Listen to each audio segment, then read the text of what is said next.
दोस्तों, आज की कहानी के मुख्य पात्र हैं दो सन्यासी जो एक ही साथ सन्यास को प्राप्त हुए और एक ही मठ में रहते हुए वो दोनों प्रभु की साधना करते थे।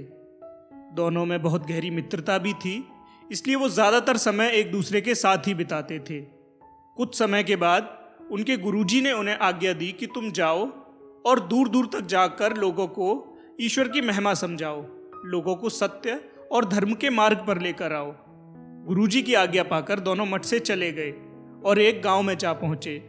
दोनों ने गांव के बाहर नदी के किनारे अपनी अपनी दो कुटियाएं बनाई और उन्हीं में रहने लगे।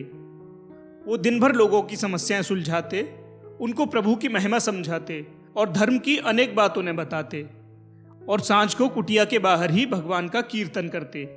इसी आनंद की प्रक्रिया को करते करते गर्मियों की ऋतु बीत गई और वर्षा का समय आ गया। प्रतिदिन वर्षा होने लगी और क्योंकि उनकी कुटिया फूस की बनी हुई थी तो धीरे धीरे उनका फूस गलने लगा। एक दिन जब दोनों ही ऋषि गांव में भिक्षा के लिए गए हुए थे, तभी बहुत तेज आंधी, तूफान और बारिश होने लगी। दोनों ने बारिश के रुकने तक गांव में ही शरण ली। कुछ समय के पश्चात जब बारिश बंद हुई तो दोनों अपनी कुटिया की ओर चल दिए। जैसे ही वहां पहुंचे तो पाया कि दोनों की कुटिया की छत का फूस गलकर बह गया है और नाम मात्र के लिए ही उनकी कुटियाएं ढकी हुई हैं। दोनों ने भोजन किया और सोने के लिए अपनी अपनी कुटियाओं में चले गए। रात को मौसम फिर खराब हुआ और बारिश होने लगी। बारिश का पानी रिस रिस कर अंदर आने लगा और सोते हुए भिक्षुओं के ऊपर गिरने लगा। उनमें से एक ऋषि के बर्दाश्त की सीमा अब पार हो चुकी थी और वो झल्लाकर ईश्वर को कोसने लगा। उसने अपना दुख व्यक्त करते हुए कहा कि भगवान, आज तक जो संसारी लोग तेरे बारे में कहते थे वो एकदम सही था।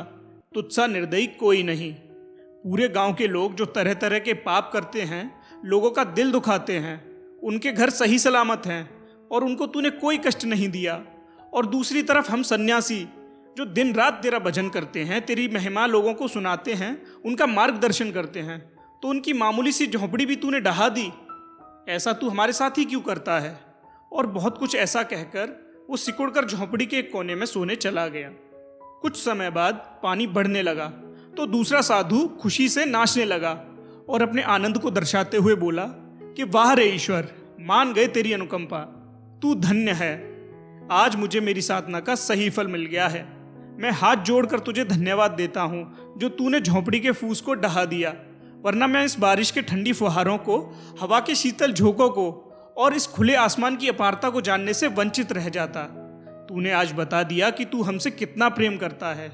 गांव के लोग कितने अभागे हैं जो प्रकृति के इस नैसर्गिक सौंदर्य को देख नहीं पा रहे और पूरी रात सोने में बर्बाद कर रहे हैं। आज मध्यम नींद का सरोकार भी होगा और वर्षा के गीत का आनंद भी लिया जाएगा।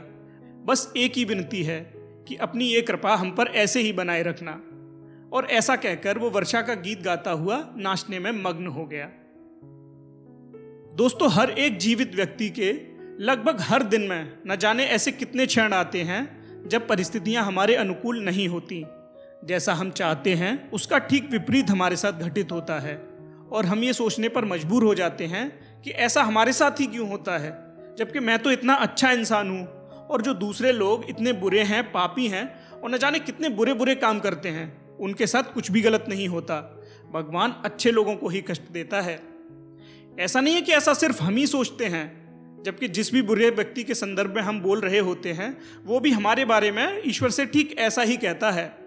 जबकि जीवन को देखने का एक दूसरा नजरिया भी है जो कि दूसरे संत ने हमें सिखाया।